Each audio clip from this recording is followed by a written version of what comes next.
Good morning. Thank you very much for having invited Europe's Rail to the event today organized by the KRRI. I am Carlo Borghini. I'm the Executive Director of the Europe's Rail Joint Undertaking, a body of the European Union that has been established by the Council regulation entered into force at the end of last year, and is the legal successor, universal successor of the Shift to Rail Joint Undertaking that has been the first European public-private partnership on rail research innovation. So Europe's Rail starts as a baseline on the Shift to Rail results, on the projects that have been run in Shift to Rail in the past year, and to do what and to achieve what. But fundamentally, what we have looked for is which are the innovation capabilities that the rail operator, the infrastructure manager, need to operate the rail system to be able to answer the needs of the evolving society. At the center of this transformation of the rail system, the user is the key element, and at the same time, the supply value chain, because we want to ensure that we become the backbone of mobility of passenger and transport of the supply chain in a full logic of logistic value chain. So a few years ago, we started to develop and identify together with the operator and infrastructure manager the innovation capability needed to run such type of transformation. But during the last 5 years, 6 years, also in terms of evolution of the policies, there's been a major change. And in this respect, Europe's Rail is now built upon the new European Green Deal that was published a few years ago, and in particular around the sustainable and smart mobility strategies, which define clear targets in terms of high-speed rail network services and rail freight in Europe to double the high-speed services by 2030 to make 3 times by 2050.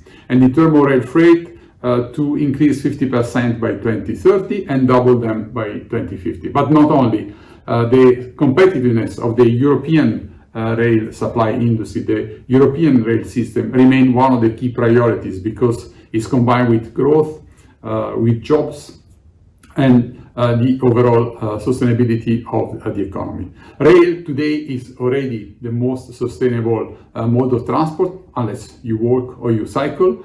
But still, we have also, from this perspective, some important achievement to be realized. The vision that we have in Eurail is to deliver with an integrated system approach, a high capacity, flexible, multimodal, sustainable and reliable integrated European rail network. At the end, we want to have one European network connecting capitals, region, location in Europe for passenger and for logistic in a full integrated approach and with a system vision around it. We want to be increasing capacity to have a more reliable system, increase the energy efficiency, reduce the life cycle cost of the rail system, and being punctual. I think these are the key objectives that are beyond and underpinning the work that we want to realize in rail research innovation. We started, as I said, from Shift to Rail and from the ambition of Shift to Rail. And during the last 5 years also, new challenges came on top. Still, the impact of the sustainability and the objective to reduce the carbon footprint of mobility and transport remain one of the key priority, and we believe that rail can be really the answer to sustainable mobility and transport. But also we have seen aging of society. We are seeing the need of ensuring equality. We have seen the impact of the pandemic in the past year in terms of traffic and ridership. So all these elements are today the basis on which we will build our future work.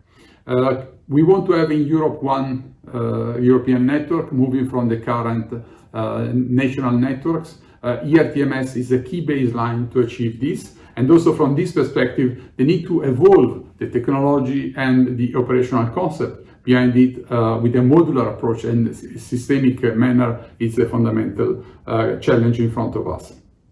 Policy objective, already mentioned the sustainability so the sustainable and smart mobility strategy of the Commission, the European Green Deal that is around all these are the key elements that are behind this policy objective, but not only.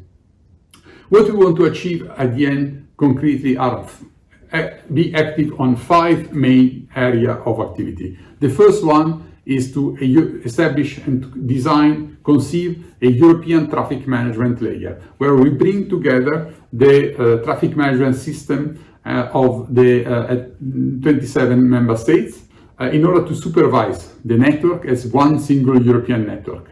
And this is combined with the second key priority, that is the automation and digitalization of rail operations, meaning to introduce intelligence on vehicle, to increase the level of intelligence on the vehicle, and to move and distribute the intelligence between the different type of actors involved in a quite different manner.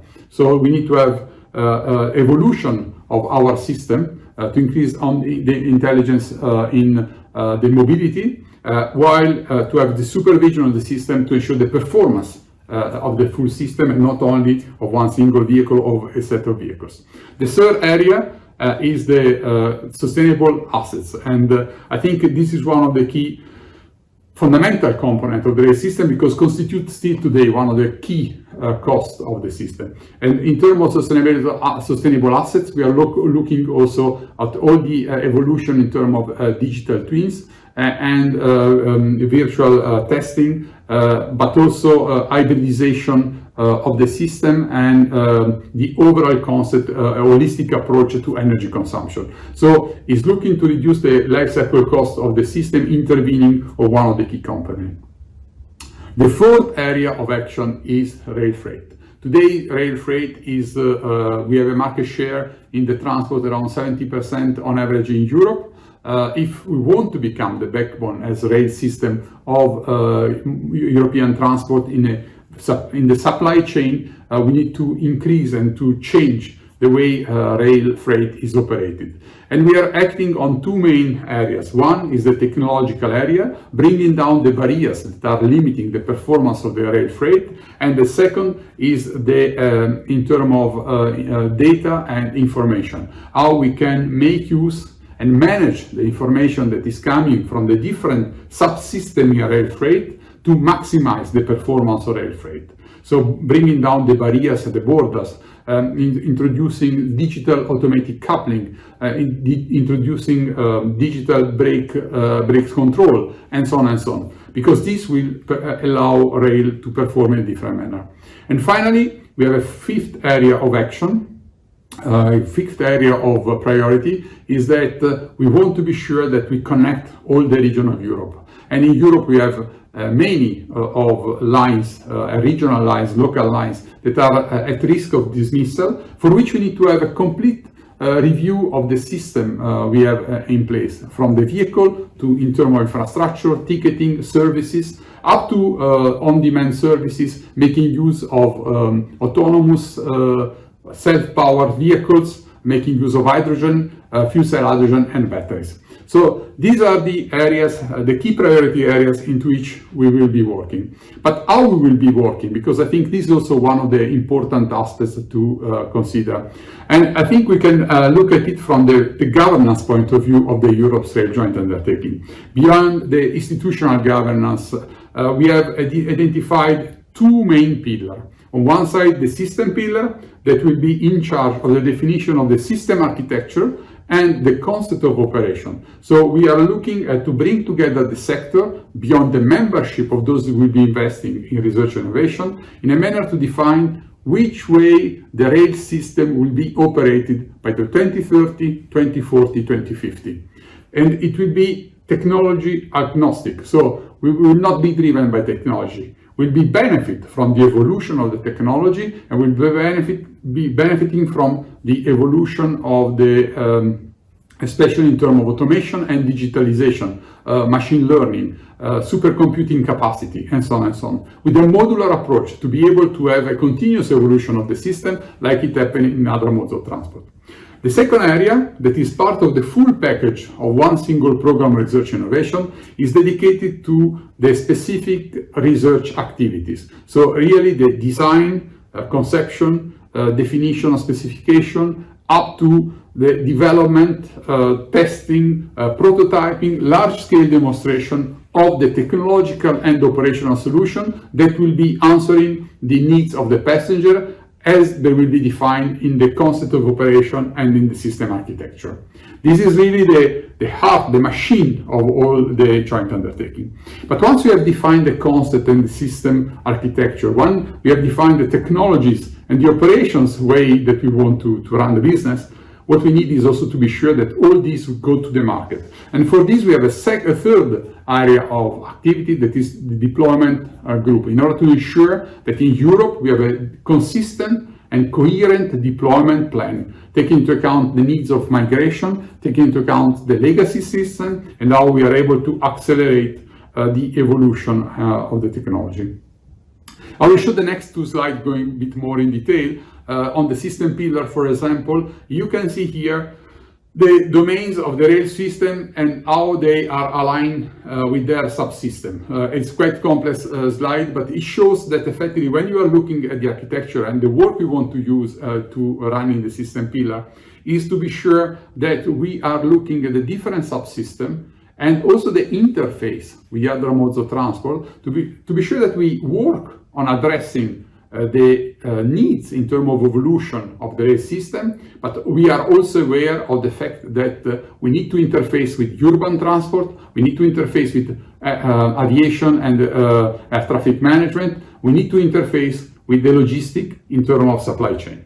These are the key fundamental components of the system pillar. This is work in progress, it's the first idea. But when you are looking at this slide and you look at the center that starts with the control and command of trains, and you're looking at the different subcomponents that are touched by the system, it shows the importance and to have a complete picture on how we are intervening to have the system evolving, the rail system changing, the rail system transforming, and how we need to be sure that this transformation takes place in the context of an integrated approach. And the second slide is on the innovation pillar. And I think the heart of these slides, when we make reference to optimized operations. In this context, we are looking at exactly the connection with the system pillar, because here we are bringing together the concept of operation with the need to define connecting rail framework, greener sustainable mobility, traffic management solution. So there is the connecting point. And after we have other two key areas of activities. One is the innovative assets and the last one is on new services. So at the end, what we are trying to deliver is a transformed rail system that is answering, as I said at the beginning, the needs of door-to-door mobility and of the logistic value chain. We will do research innovation, but we want to bring this research innovation in the market. So we will run large-scale demonstrations. So not only a demonstration to show that the technology is proper, is working, is sound, or the operations, but we want to test it at large scale in different operational contexts, in different parts of Europe, north, south, east, west, in different type of network. We want to bring ERTMS as a baseline on which we can bring on all the evolution of the rail research innovation. This will be a major challenge because it requires important resources to be mobilized and a coherent approach that also will be assessed and determined in the context of the deployment group.